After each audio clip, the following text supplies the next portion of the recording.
Welcome to Motor Means. This is the '62 Chevrolet Impala. Big, bold, and built to make an entrance. You can almost hear the chrome whispering, summer nights, diners, and open highways.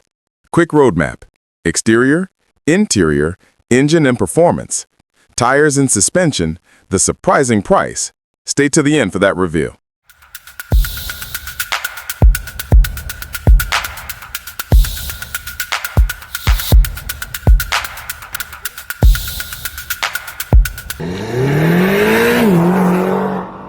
Exterior.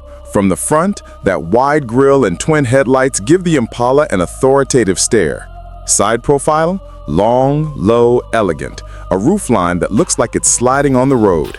The rear is all horizontal glory, full-width trim, and the early triple taillight hints at the lineage that would become classic Chevy DNA. Interior. Sit down and it feels roomy in a nostalgic sort of way. Big bench seats or optional buckets in SS. Metal trim, simple chrome bezels, tactile, honest, and a little sharp compared to today's soft-touch world. Controls are tactile knobs. The radio is an AM unit by modern standards, but the view through the long hood, gorgeous. Engine powertrain. The 1962 Impala came with a wide range.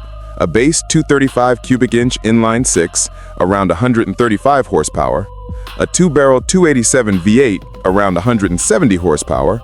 The new for '62 327 small block in 250 and 300 HP versions, and the legendary 409 W Series big block that could be ordered in high output 380 HP or the even rarer 409 HP spec. If you want raw punch, the 409 is the headline.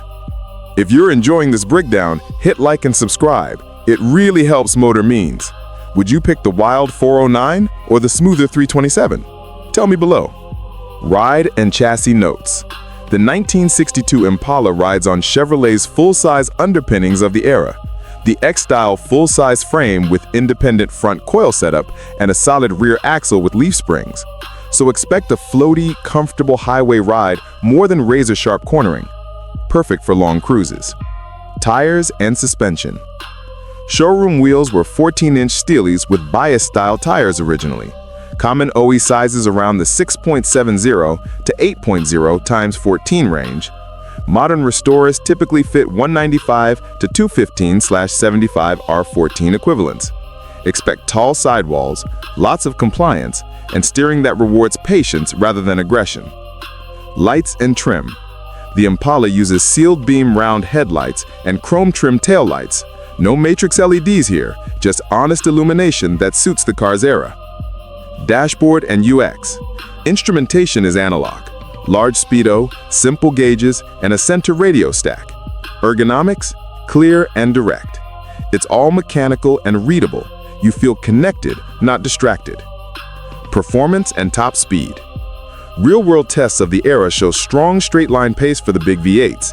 0 to 60 in the high 6s to low 7s for the 409 powered cars, and realistic top speeds in the neighborhood of 120 to 130 miles per hour for the highest output 409s.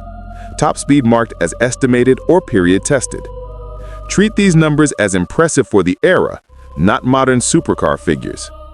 Price.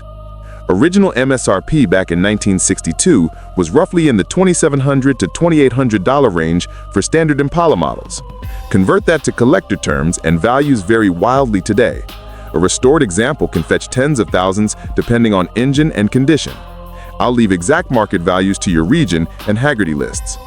The 1962 Impala is for someone who wants presence and period Americana, big car comfort, an array of V8 personality, and iconic looks. Pros, timeless style. Engine variety, cruise-ready comfort. Cons, heavy, floaty handling, dated safety and tech.